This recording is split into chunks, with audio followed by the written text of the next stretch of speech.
From military readiness to military heaviness, is obesity threatening national security? A new study says yes. This in a report at StudyFinds. Like and subscribe us, please, for the latest.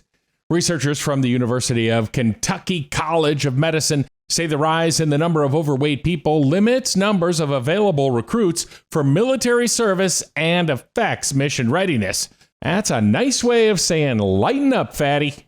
Lead study author Dr. Sarah Police said, quote, "This is a complex problem that has a deep impact on national security by limiting the number of available recruits, decreasing re-enlistment candidacy, and potentially reducing mission readiness." She went on to say additional relevant issues include the changing demographics of the military and food insecurity among military families.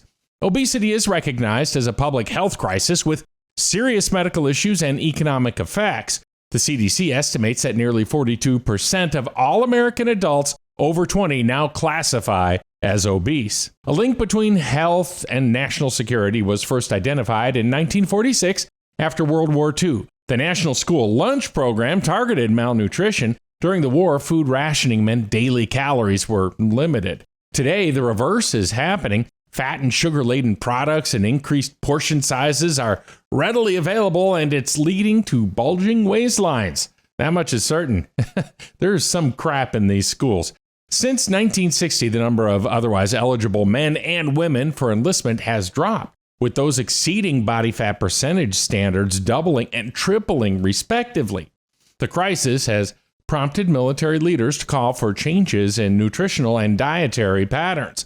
They say these changes should include initiatives in schools to remove less helpful food options and increase the use of free, reduced-cost lunch programs. Nutrition education within the armed services is another solution, they say. Researchers say the changing demographics of today's basic training regimens include a greater percentage of women and those from racially and ethnically diverse backgrounds.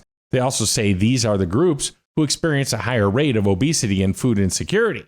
They explain that unreliable access to fresh fruit and vegetables can lead to both weight issues and mental health problems. Are we overthinking this just a little bit? Are we too worried about hurting some people's feelings these days?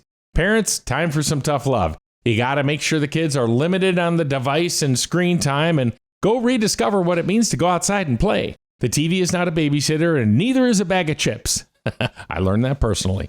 You can check out more information on this and other studies by clicking the link in the description below and heading over to StudyFinds.com.